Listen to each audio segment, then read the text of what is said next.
সৌদিতে আরামকোর সবচেয়ে বড় জ্বালানি শোধনাগারে ইরানের হামলা, কুয়েতে কয়েকটি মার্কিন যুদ্ধবিমান বিধ্বস্ত, বাহরাইনে বাংলাদেশি নিহত।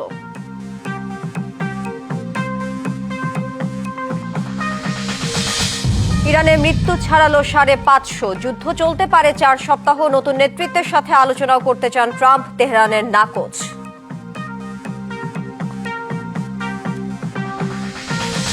বাস্তবসম্মত কার্যকর সিদ্ধান্ত না নিতে পারলে অবনতি হতে পারে ইরানের পরিস্থিতি। ভুল পদক্ষেপে গৃহযুদ্ধ ছড়িয়ে পড়ার শঙ্কা বিশ্লেষকদের।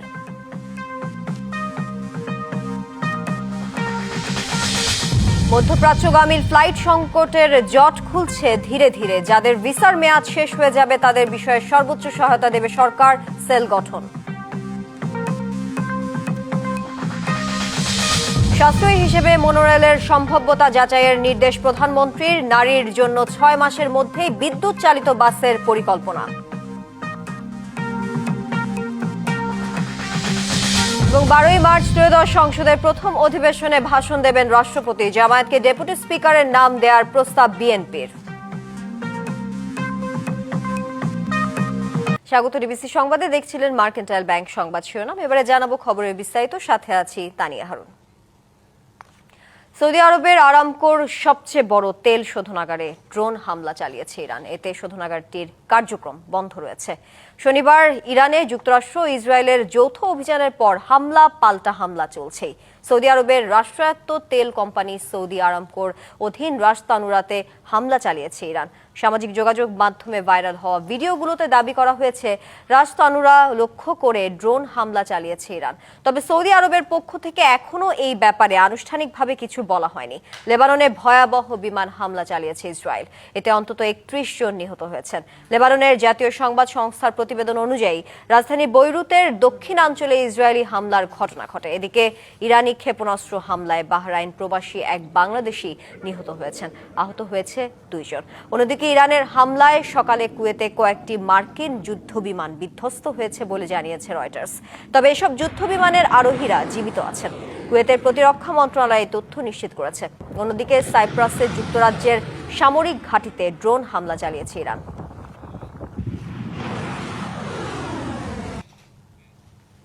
ইরানের উপর হামলার পর বদলে গেছে বিশ্ব রাজনীতি। হামলা পাল্টা হামলায় উত্তপ্ত মধ্যপ্রাচ্য সময়ে যত গড়াচ্ছে শঙ্কার মধ্যে ফেলছে গোটা দুনিয়াকে। ঠিক সেই মুহূর্তে মার্কিন প্রেসিডেন্ট ডোনাল্ড ট্রাম্প ঘোষণা দিয়েছেন ইরানের বিরুদ্ধে এই অভিযান চলতে পারে 4 সপ্তাহ। একই সাথে ইরানের নতুন নেতৃত্বের সাথে আলোচনা হতে পারে বলেও জানান তিনি। ইরানে যুক্তরাষ্ট্র ইসরায়েলের হামলার পর বদলে গেছে দুনিয়ার চিত্র। শনিবার থেকে এখনো চলছে হামলা পাল্টা হামলা। এরই মধ্যে ইরান হারিয়েছে দেশটির সর্বোচ্চ নেতা আয়াতুল্লাহ আলী খামেনিকে। হামলায় মৃত্যু হয়েছে খামেনির কন্যা সহ পরিবারের বেশ কয়েকজন সদস্যেরও। এই মৃত্যুর মিছিলে যোগ হয়েছে ইরানের সাবেক প্রেসিডেন্ট মাহমুদ আহমেদিনেজাদও। এমন কাণ্ডে বিজয়ের হাসি ছড়িয়ে রবিবার মার্কিন প্রেসিডেন্ট ডোনাল্ড ট্রাম্প জানান উদ্দেশ্য পূরণ না হওয়া পর্যন্ত অভিযান চলবে, অব্যাহত থাকতে পারে 4 সপ্তাহ পর্যন্ত। এই মুহূর্তে পূর্ণ শক্তিতে যুদ্ধ অভিযান চলছে এবং আমাদের সব লক্ষ্য অর্জিত না হওয়া পর্যন্ত তা চলবে। আমাদের লক্ষ্য অত্যন্ত দৃঢ়। দেশ ও মিত্রদের নিরাপত্তা নিশ্চিত করতেই এই অভিযান পরিচালনা করা হচ্ছে। ইরানের সঙ্গে আলোচনার বিষয়ে ট্রাম্প বলেন নতুন নেতাদের সঙ্গে আরও আলোচনার জন্য প্রস্তুত যুক্তরাষ্ট্র। তবে তা দ্রুতই সম্ভব হবে কিনা সে বিষয়ে এখনো কোনো মন্তব্য করেনি তিনি। এটি দ্বিতীয়বার যখন আমরা আমেরিকানদের সঙ্গে আলোচনা করছি এবং তারা আলোচনার মাঝপথে আমাদের উপর হামলা চালিয়েছে। প্রথম ক্ষেপণাস্ত্রটি আঘাত এনেছে আলোচনার টেবিলে। এই যুদ্ধে কারো বিজয় নেই। যুক্তরাষ্ট্র তাদের লক্ষ্য অর্জন করতে পারেনি এবং ভবিষ্যতেও পারবে না। And they have not been able to achieve their targets and they cannot. অন্যদিকে ইরানের বিরুদ্ধে প্রতিরক্ষামূলক হামলার জন্য ওয়াশিংটনকে নিজেদের সামরিক ঘাঁটি ব্যবহারের অনুমতি দিয়েছে যুক্তরাজ্য। ব্রিটিশ প্রধানমন্ত্রী কিয়ার স্টারমার এ তথ্য নিশ্চিত করেন। The United States has requested permission নির্দিষ্ট ও সীমিত প্রতিরক্ষামূলক উদ্দেশ্যে ব্রিটিশ ঘাঁটি ব্যবহারের অনুমতি চেয়েছে যুক্তরাষ্ট্র। ইরান যেন অঞ্চল জুড়ে ক্ষেপণাস্ত্র নিক্ষেপ করতে না পারে সেজন্য আমরা সেই অনুরোধ গ্রহণের সিদ্ধান্ত নিয়েছি। of long-standing friends and allies. সব মিলিয়ে পরিস্থিতি এখনো উত্তপ্ত, যার প্রভাব পড়ছে সমগ্র বিশ্বে। একদিকে যেমন চলছে সামরিক অভিযান, অন্যদিকে আলোচনার সম্ভাবনাও বন্ধ হয়নি পুরোপুরি। তবে ভাবার বিষয়, সংঘাত আরো রক্তক্ষয়ী হবে নাকি কূটনৈতিক সমাধানের পথেই ফিরবে দুই পক্ষ। Rahnuma Fermin, DBC news desk. এদিকে যুক্তরাষ্ট্রের সঙ্গে কোনো আলোচনায় যাবে না ইরান, এমনটা জানিয়েছেন দেশটির নিরাপত্তা বিষয়ক প্রধান আলী লারিজানি। সোমবার সামাজিক যোগাযোগ মাধ্যম এক্সে এক পোস্টে এমন মন্তব্য করেন তিনি। ইরানের নতুন নেতৃত্ব ওয়াশিংটনের সঙ্গে আলোচনা শুরুর চেষ্টার খবর প্রকাশের পর এমন দাবি করেছেন লারিজানি। যুক্তরাষ্ট্র ও ইসরায়েলের যৌথ হামলায় নিহত ইরানের সর্বোচ্চ নেতা আয়াতুল্লাহ আলী খামেনির উপদেষ্টা ছিলেন এই নিরাপত্তা প্রধান। এদিকে রাজধানী তেহরানের কেন্দ্রস্থলে নতুন করে আরও এক দফা শক্তিশালী বিমান হামলা চালিয়েছে ইসরায়েল। দেশটির স্কুলে হামলার ঘটনায় নিহতের সংখ্যা বেড়ে হয়েছে 180 জন।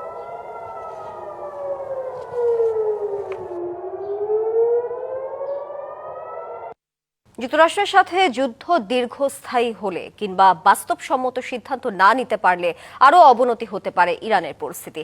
এমনকি ভুল পদক্ষেপ বা সিদ্ধান্তে গৃহযুদ্ধ ছড়িয়ে পড়ার শঙ্কাও করছেন নিরাপত্তা বিশ্লেষকরা। আর মধ্যপ্রাচ্যে কাজ করা সাবেক কূটনীতিকদের মতে, মুসলিম বিশ্বকে সাথে না পাওয়ায় এই যুদ্ধে খুব বেশি দিন টিকে থাকতে পারবে না ইরান।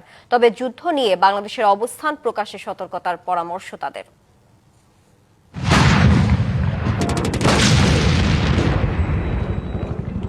কোনো কিছুর তোয়াক্কা না করেই 27 ফেব্রুয়ারি রাতে ইরানে একযোগে হামলা চালায় যুক্তরাষ্ট্র ও ইসরায়েল।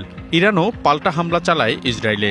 এছাড়া মধ্যপ্রাচ্যের বিভিন্ন দেশে 27টি মার্কিন ঘাঁটিতে হামলা চালায় তেহরান। এরই মধ্যে ইরানে বাড়তে থাকে যুক্তরাষ্ট্র ও ইসরায়েলি হামলা। হামলার শুরুতেই ইরানের সর্বোচ্চ নেতা খামেনির মৃত্যুতে পরিস্থিতি হয়ে পড়ে আরও জটিল। নিরাপত্তা বিশ্লেষক, বিমান বাহিনীর সাবেক কর্মকর্তা ইশফাক ইলাহি চৌধুরীর মতে, এই যুদ্ধাবস্থা চলতে থাকলে কিংবা ইরান সঠিক সিদ্ধান্ত নিতে না পারলে পরিস্থিতি আরও খারাপ হবে। ট্রাম্প বলেছে যে আমরা রেজিম চেঞ্জ চাই, ইসরায়েলের বিরুদ্ধে তাদের যে অবস্থান সেটা পরিবর্তন করতে হবে। খোমেনি যখন নাই, ইরানের সামনে বেশ অনেকগুলোই অপশন। জনগণ যদি বেরিয়ে আসে, একটা নতুন এই সরকারের পতন ঘটে একটা নতুন কাউকে সেখানে বসায়, কিন্তু কাকে বসাবে? কিন্তু আমার সমর্থনেও কিন্তু একটা বিরাট দল আছে যেটা গত 45 বছর ধরে তারা সংগঠিত হয়ে আছে। তারাও চাইবে না তাদের ক্ষমতাটা সহজে ছেড়ে দিতে। সেটা যদি হয়, যদি পিসফুল ট্রান্সফার অফ পাওয়ার না হয়, তাহলে একটা গৃহযুদ্ধের সম্ভাবনা সেখানে আছে এবং একটা অনেকগুলো ক্ষমতার কেন্দ্রবিন্দু দাঁড়িয়ে যেতে পারে। মধ্যপ্রাচ্যে কাজ করা সাবেক রাষ্ট্রদূত গোলাম মসিহ মনে করেন, এই যুদ্ধ বেশি দিন টিকিয়ে রাখতে পারবে না একা ইরান। মধ্যপ্রাচ্যের বড় বড় দেশের টার্গেট হচ্ছে তার তেল, তার অর্থ। তো ওইসব দেশের জন্য অ্যাকচুয়ালি ডিপ্লোমেসিটা খুব ডিফিকাল্ট। তারা চেষ্টা করে, ইরাক চেষ্টা করেছে, লিবিয়া চেষ্টা করেছে, ইরানও চেষ্টা করে চলছিল। ইরানও আমার মনে হয় সাকাম পর্যায়ে গেছে, যদিও তাদের সামরিক তারা চেষ্টা করেছে শক্তি কিছু বৃদ্ধি করার জন্য। আমার মনে হয় না খুব বেশি দিন লম্বা হয়তো করতে পারবে ইরান। ইরান আমেরিকার সাথে এত বৃহৎ একটা সুপার পাওয়ারের সাথে টেকা খুব ডিফিকাল্ট। ইরান ইস্যুতে বাংলাদেশকে ভেবে চিন্তে মতামত প্রকাশের পরামর্শ বিশেষজ্ঞদের। Short term, medium term, long term. কারণ আমাদের দেশটাও নানান অর্থনৈতিক আমরা প্রবলেমে জর্জরিত। আমাদের অর্থনীতি ইতিমধ্যে যে অবস্থায় আছে, আর কোনো ধরনের ধাক্কা আমাদের জন্য অসহনীয় হতে পারে। মনিরুল সোহাগ, ডিবিসি নিউজ, ঢাকা। যুদ্ধের আগুনে পুড়ছে মধ্যপ্রাচ্য, তার আঁচ লেগেছে বাংলাদেশ সহ গোটা দুনিয়ায়। 28 ফেব্রুয়ারি বিকেল থেকে ইরান, ইরাক, কুয়েত, আরব আমিরাত, বাহরাইন, কাতার ও জর্ডান তাদের আকাশসীমা সাময়িক বন্ধ ঘোষণা করে। এর সরাসরি প্রভাব পড়ে ঢাকার শাহজালাল আন্তর্জাতিক বিমানবন্দরে।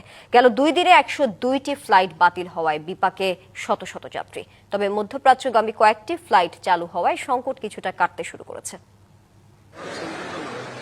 মধ্যপ্রাচ্যের সংঘাতময় পরিস্থিতিতে শনিবার থেকে সোমবার পর্যন্ত বিভিন্ন এয়ারলাইন্সের মোট 74টি ফ্লাইট বাতিল ঘোষণা করা হয়।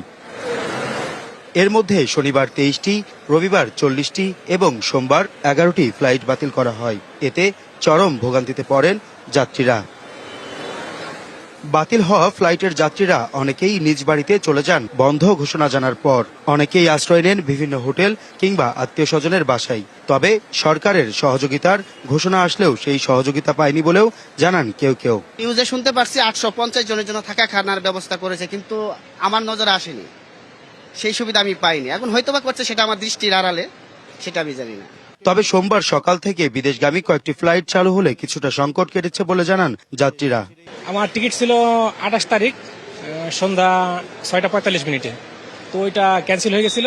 পরে আমি যার কারণে যেতে পারি না, পরে আমি নিজের টাকা দিয়ে আবার টিকিট কাটছি, কেটে আজকে আবার যাওয়ার জন্য আর কি প্রস্তুতি নিচ্ছি। নিজ টাকা দিয়ে আপনার এই যে ইউজ বাংলাতে টিকিট কাটছি, আজকে 4:20 ফ্লাইট, এখনো বুড়ে কিছু আইতেছে না, ফ্লাইট চালু কিংবা বন্ধ কিছু আইতেছে না, তো আরো 1-2 ঘন্টা পরে বোঝা যাবে এটা শিওর কিনা। ফ্লাইট ছিল 1 তারিখে রাত 1:15, ওটা ক্যান্সেল হয়েছে। আজকে আবার 2 তারিখ দুপুরে একটা ফ্লাইট। আমার ফ্লাইট ছিল 1 তারিখে রাত 1টায়, কিন্তু যুদ্ধের কারণে সমস্যার কারণে বন্ধ হয়ে গেছিল। চলমান যুদ্ধ পরিস্থিতিতে থমকে আছে আকাশপথ, সেই প্রভাব পড়েছে দেশের বিমানবন্দরে। তবে শিগগিরই এই সংকটের অবসান ঘটবে এমন প্রত্যাশা সবার। হাসিব পান্থ, ডিবিসি নিউজ, ঢাকা। মধ্যপ্রাচ্যে ইরানের হামলায় এ পর্যন্ত 2 বাংলাদেশি নিহত এবং 7 জন আহত হয়েছেন। পররাষ্ট্র মন্ত্রণালয়ের আন্তঃমন্ত্রণালয়ের বৈঠক শেষে প্রবাসী কল্যাণ ও বৈদেশিক কর্মসংস্থান মন্ত্রী আরিফুল হক চৌধুরী একথা জানান। তিনি বলেন, প্রতিনিয়ত মন্ত্রণালয়ের পক্ষ থেকে সংশ্লিষ্ট দেশের রাষ্ট্রদূতদের সাথে যোগাযোগ করা হচ্ছে। প্রবাসীদের ভিসা সংক্রান্ত বিষয়ে একটি সেল গঠন করা হয়েছে। যাদের ভিসার মেয়াদ শেষ হয়ে যাবে তাদের বিষয়ে সরকার সর্বোচ্চ সহায়তা দেবে বলেও জানান তিনি। একই সঙ্গে মধ্যপ্রাচ্যে শান্তি ও স্থিতিশীলতা বজায় রাখতে সংশ্লিষ্ট সব পক্ষকে সর্বোচ্চ সংযম এবং কূটনৈতিক পথে ফিরে আসার আহ্বান জানানো হয়েছে।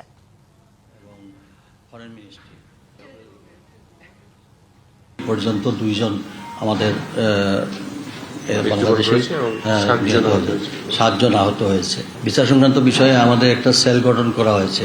তথ্য ইনফরমেশন পাওয়ার পর যাদের বিচার মেয়াদ শেষ হয়ে যাচ্ছে বা 1 দিন বা 2 দিন ছিল আছে, পরবর্তীতে তাদের এই ব্যবস্থা নেওয়ার জন্য আমাদের পক্ষ থেকে সব ধরনের সংশ্লিষ্ট এমবেসির সঙ্গে যোগাযোগ করে প্রয়োজনীয় ব্যবস্থা নেওয়া হয়। আশা করি এটা আমরা ওভারকাম করতে পারব। সাশ্রয়ী ও কার্যকর মাধ্যম হিসেবে মনোরেল বাস্তবায়নের সম্ভাব্যতা যাচাইয়ের নির্দেশ দিয়েছেন প্রধানমন্ত্রী তারেক রহমান। আর নারী যাত্রীদের নিরাপত্তা নিশ্চিত করতে 6 মাসের মধ্যে বিদ্যুৎ চালিত বিশেষায়িত বাস নামানোর পরিকল্পনা করছে সরকার। এ বিষয়ে পরিবহন বিশেষজ্ঞদের নিয়ে সচিবালয়ে বৈঠক করেছেন প্রধানমন্ত্রী। রাজধানীর তীব্র যানজটের কারণে আর্থিক ক্ষতির পাশাপাশি যথাসময়ে গন্তব্যে পৌঁছানো নিয়ে নগরবাসীকে প্রতিনিয়ত সহ্য করতে হয় দুর্ভোগ। গণপরিবহন সংকটের পাশাপাশি অভাব রয়েছে পর্যাপ্ত সড়কেরও। পরিবহন ব্যবস্থায় নিরাপদে নারীর ঘরে ফেরার বিষয়টি সর্বদাই থেকেছে উপেক্ষিত।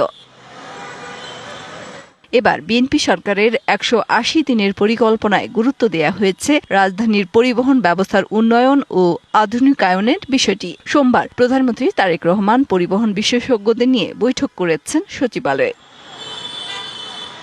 বৈঠক শেষে ডক্টর শামসুল আলম জানিয়েছেন, কর্মসূচিতে রাখা হয়েছে গণপরিবহনকে সুশৃঙ্খল করা এবং নারীদের জন্য নিরাপদ বাস সেবা চালু করা।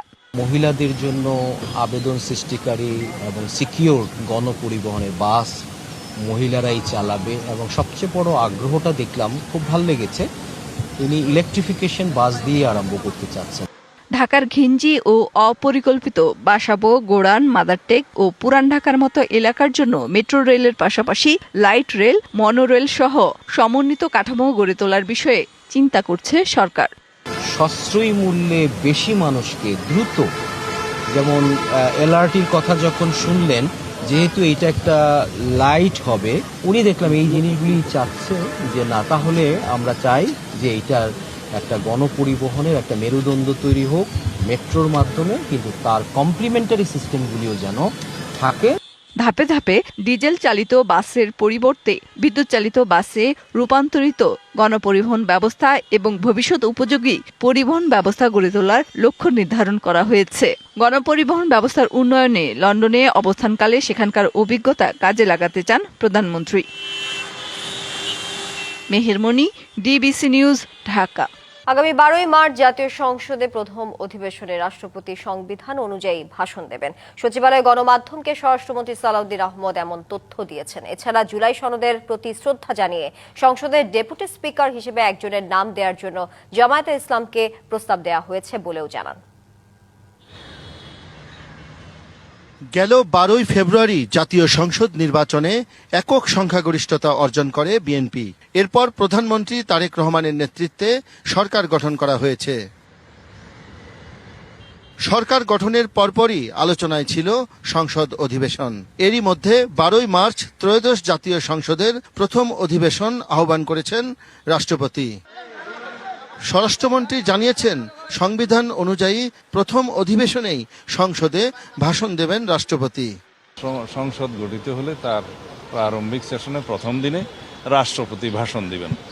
সেটা এখনো পর্যন্ত সংবিধানে বহাল আছে, প্রথা আছে, ট্র্যাডিশন আছে, সুতরাং সেই হিসাবেই হবে। জুলাই সনদ অনুযায়ী বিরোধী দল জামাতে ইসলামীকে ডেপুটি স্পিকার নির্বাচন করতে এরই মধ্যে অনুরোধ করা হয়েছে বলেও জানান তিনি। আমরা আমাদের দলের পক্ষ থেকে প্রধান বিরোধী দলকে আমরা মৌখিকভাবে আমরা সাক্ষাতে তাদেরকে অফার করেছি, তারা যেন ডেপুটি স্পিকার তারা ঠিক করেন এবং সেটা সংসদে স্পিকার নির্বাচনের দিন একই সাথে নির্বাচিত হতে পারে। এছাড়া অন্তর্বর্তীকালীন সরকারের জারি করা 133টি অধ্যাদেশ এই অধিবেশনেই তোলা হবে বলেও জানিয়েছেন বিএনপির স্থায়ী কমিটির এই সদস্য। আর সংবিধানে নেই এমন কিছু বাস্তবায়ন করা সম্ভব নয় বলেও মন্তব্য করেন তিনি। 133টি অধ্যাদেশ সবগুলোই নিয়ম অনুসারে সাংবিধানিক বাধ্যবাধকতা আছে। জাতীয় সংসদে অধিবেশনের প্রথম দিনে উপস্থাপন করা, সেটা উপস্থাপিত হবে। তারপরে কোনগুলো গৃহীত হবে, কোনগুলো হবে না, সেটা সংসদে আলোচনার বিষয়। শাহ ইমন, ডিবিসি নিউজ, ঢাকা। শীতের রেশ কাটতে না কাটতে বৃষ্টির দেখা পেল রাজধানীবাসী। দুপুরে হঠাৎ বৃষ্টি নামে ঢাকা সহ আশপাশের কিছু এলাকায়। এ বিষয়ে বিস্তারিত জানতে গুলশান থেকে আমাদের সাথে যুক্ত হচ্ছেন সহকর্মী হাসান আল মামুন। মামুন, হঠাৎ বৃষ্টির পর কি চিত্র দেখছেন রাজধানীতে? যানজট কেমন দেখছেন? আবহাওয়া নিয়েও বিস্তারিত জানাবেন।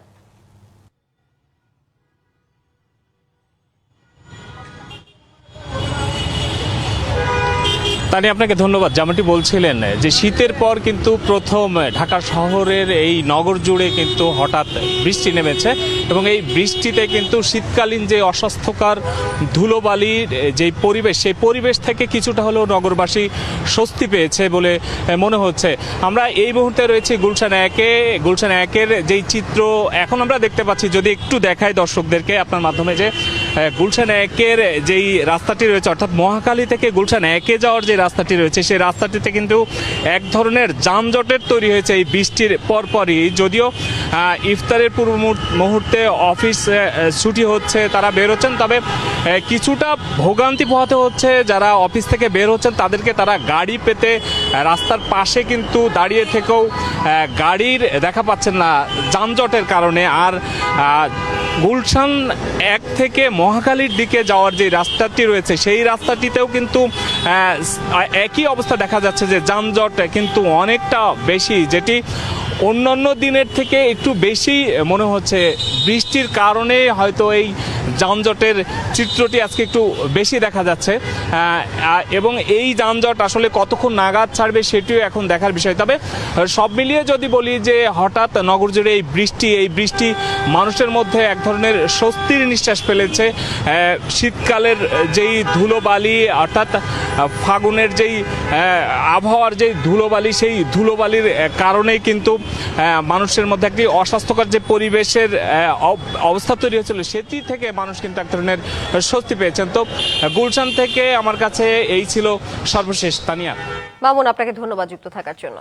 আন্তর্জাতিক মানদণ্ড বজায় রেখে ঢাকা বিশ্ববিদ্যালয়ে পরবর্তী উপাচার্য নিয়োগ দেয়া হবে বলে জানিয়েছেন শিক্ষা প্রতিমন্ত্রী ববি হাজ্জাজ। উপাচার্য নিয়োগ নিয়ে শিক্ষামন্ত্রী এবং প্রতিমন্ত্রীর সাথে আলাদা বৈঠক করেন প্রধানমন্ত্রী তারেক রহমান। পরে শিক্ষা প্রতিমন্ত্রী জানান, ঢাবির উপাচার্য ডক্টর নিয়াজ আহমেদ খানের পদত্যাগপত্র গ্রহণ করা হয়েছে, তবে দায়িত্ব হস্তান্তর না হওয়া পর্যন্ত তিনি পদে থাকছেন। পদত্যাগপত্র উনি জমা দিয়েছেন এবং মন্ত্রণালয় থেকে সেটা নিয়ে যে অফিসিয়াল ডিসিশন এসছে, সেটাতে উনি একটা পার্টিকুলার তারিখ পর্যন্ত কন্টিনিউ করবেন till office is handed over, এবং তারপর আমরা পার্মানেন্ট আবার নেক্সট ভিসি আমরা সঠিক যে পদ্ধতিগুলো একদম সঠিক পদ্ধতি, সেই পদ্ধতিগুলোর মাধ্যমেই আমরা এগিয়ে যাব। ঈদকে সামনে রেখে ব্যস্ত সময় পার করছেন সৈয়দপুর রেলওয়ে কারখানার শ্রমিকরা। ঈদে ঘরমুখী যাত্রীদের স্বাচ্ছন্দ্যে গন্তব্যে পৌঁছে দিতে সৈয়দপুর রেলওয়ে কারখানায় চলছে পুরাতন কোচ মেরামতের কাজ। সময় কম থাকায় দম ফেলার ফুসরত নেই তাদের। 10ই মার্চের মধ্যে সব কোচ ট্রাফিক বিভাগকে বুঝিয়ে দেওয়ার ব্যাপারে আশাবাদী কর্মকর্তারা। 1870 সালে প্রতিষ্ঠিত নীলফামারীর সৈয়দপুর রেলওয়ে কারখানা প্রতি বছর ঈদ উল ফিতর ও ঈদ উল আজহায় যাত্রী সেবার কথা চিন্তা করে কোচ মেরামত করে থাকে। ঈদে বাড়ি ফেরা মানুষের বাড়তি চাপ সামলাতে রেলপথে যুক্ত হচ্ছে 100টি স্পেশাল কোচ। এসব কোচ মেরামতে ব্যস্ত সময় পার করছে সৈয়দপুর রেলওয়ে কারখানার শ্রমিকরা। আমরা সবাই আপ্রাণ চেষ্টা করতেছি, 100টা গাড়ির এস্টিমেট আছে, এগুলো পুরা করার জন্য। এই পাল্লা আমরা বানাবো, পাল্লা পেন্ট হবে যাবে, পেন্ট হবে রং হবে, গাড়িতে লাগাবে, গাড়ি কমপ্লিট করে গাড়ি বাড়াবে। ভেতরে বিশাল কর্মযজ্ঞ চললেও কারখানায় মোট জনবলের মাত্র 25% দিয়ে চলছে কার্যক্রম। ঈদের 1 মাস আগে থেকে দ্বিগুণ শ্রম দিয়ে কাজ করেন শ্রমিকরা। ওভারটাইম ছাড়া ছুটির দিনেও কাজ করতে হচ্ছে তাদের। ঈদকে টার্গেট রেখে বন্ধের দিনও আমাদের অতিরিক্ত ওভারটাইম হিসেবে আমরা কাজ করতে। স্থায়ী অস্থায়ী লোক মিলে জনগণ সংকট দিয়েও আমরা গাড়ির কাজ আউটটান দেওয়ার যথেষ্ট চেষ্টা করছি। মেরামতের কাজ শেষ হলে কোচগুলো করা হয় রং। কোচের নাম, নম্বর সহ বিভিন্ন তথ্য লেখার পর প্রস্তুত হয় যাত্রী বহনের জন্য। এরই মধ্যে প্রায় 60টি কোচ পুরোপুরি প্রস্তুত করে ট্রাফিক বিভাগে হস্তান্তর করা হয়েছে। 10ই মার্চের মধ্যে সব কোচ বুঝিয়ে দেওয়ার ব্যাপারে আশাবাদী কর্মকর্তারা। 106টা গাড়ি 36 দিনে টার্গেট নিয়েছি, সেই লক্ষ্যে আমরা কাজ করে যাচ্ছি এবং ডিভিশনকে আমরা এই 106টা গাড়ি ঈদের ছুটির আগে আমরা হস্তান্তর করব। ইতোমধ্যে 58টি কোচ আমরা আউটটান দিতে পেরেছি।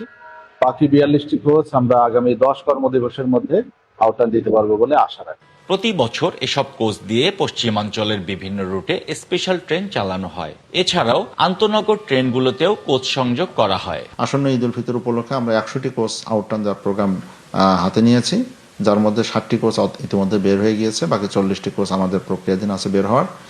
আশা করি যথাসময়ে আমরা এগুলো কোচ ট্রেন বহরে যোগ করতে পারবো। অনুমোদিত শ্রমিক নিয়োগ করলে কাজের অতিরিক্ত চাপ কমার পাশাপাশি বেশি যাত্রী সেবা নিশ্চিত করা যাবে, এমনটাই মনে করেন রেল কর্মকর্তা ও শ্রমিকরা। ওয়ালি মাহমুদ সুমন, ডিবিসি নিউজ, নীলফামারী। মুন্সিগঞ্জ সদরে টেন্ডার জমা নিয়ে বিএনপি নেতাকর্মীদের মধ্যে ধস্তাধস্তি এবং ধাওয়া পাল্টা ধাওয়ার ঘটনা ঘটেছে। দুপুরে মুন্সিগঞ্জ সদর উপজেলা পরিষদ কমপ্লেক্সের ভেতর ও বাইরে এই ঘটনা ঘটে।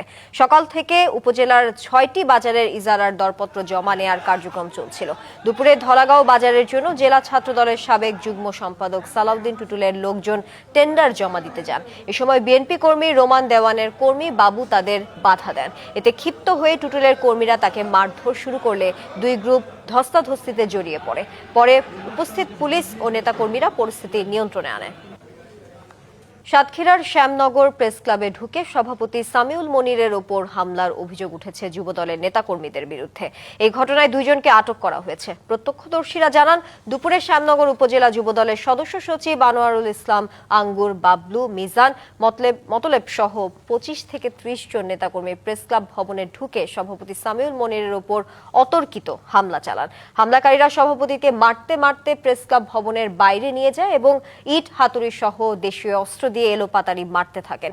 খবর পেয়ে শ্যামনগর থানা পুলিশ ঘটনাস্থলে পৌঁছে সামিউল মনিরকে উদ্ধার করে হাসপাতালে ভর্তি করে। রমজান মানেই যেন ইফতারের বাহারি আয়োজন। এবার সেই স্বাদ আর ঐতিহ্য পৌঁছেছে নাটোরেও। দাম তুলনামূলক বেশি হলেও মধ্যবিত্ত থেকে উচ্চবিত্ত সব শ্রেণীর মানুষই কিনছেন শখের বশে কিংবা সময় বাঁচাতে। হরেক রকম দোকান, পাওয়া যাচ্ছে নানা পদের ইফতার, বিক্রেতাদের হাঁক ঝাঁক আর ক্রেতাদের উপচে পড়া ভিড়। নাটোরে ইফতার বাজারগুলো ঘুরে দেখা মেলে এমন চিত্রই। ভোজন রসিক বাঙালির প্রিয় ইফতারের পসরা নিয়ে বসেছেন দোকানিরা। আছে পেঁয়াজু, ছোলা, জিলাপি, বেগুনি, হালিম কিংবা মাংসের তৈরি বিভিন্ন পদ। বিশেষ করে রাজধানী ঢাকার চকবাজারের স্টাইলে তৈরি ইফতার সামগ্রীতে আগ্রহ ক্রেতাদের। পাওয়া যাচ্ছে মাংসের নানা পদ। দাম কিছুটা বাড়তি হলেও স্বাদের ভিন্নতায় অনেকেই কিনছে। তো বাসায় তো আসলে অনেক আইটেমের ইফতারি করতে অনেক সময় লাগে, ওইখান থেকেই কিনে নিলাম। দামটা একটু যদিও বেশি, তারপরেও নিলাম পরিবারের জন্য, সবাই বাসায় গিয়ে একসাথে ইফতারি করব। বাচ্চাদের পছন্দ বাইরের হালিম, যার কারণে এখানকার হালিমটা ভালো, হালিম নিতে এসেছে। ঢাকার ইফতার, পুরান ঢাকার ইফতারগুলো এখন নাটোরে অনেক জায়গায় পাওয়া যাচ্ছে। ইফতার তৈরির উপকরণের দাম বেড়ে কাঙ্ক্ষিত লাভ মিলছে না বলছেন বিক্রেতারা। সবকিছু মিলিয়ে আমাদের 50+ আইটেম আছে। এছাড়া রয়েছে আমাদের ইফতার প্যাকেজ। বাসা বাড়িতে দেখা যায় যে সময় স্বল্পতার কারণে অনেক কিছু বানাতে পারে না, আর আমাদের এখানে সব রেডি আছে, দামও সাশ্রয়ী, সেই কারণে অনেক কাস্টমার এখান থেকে কিনে নিয়ে যায়। দিনকে দিন নাটোরে জনপ্রিয় হয়ে উঠছে ভিন্ন স্বাদের ইফতার, বাড়ছে ক্রেতাদের আগ্রহ। DBC news desk. ডিবিসি সংবাদে এই ছিল এখনকার মতো। ডিবিসি নিউজের সংবাদগুলো পড়তে ভিজিট করুন dbcnews.tv আর ভিজিট করুন ডিবিসি ফেসবুক পেজ এবং ইউটিউব চ্যানেল। ডিবিসির সঙ্গে থাকুন।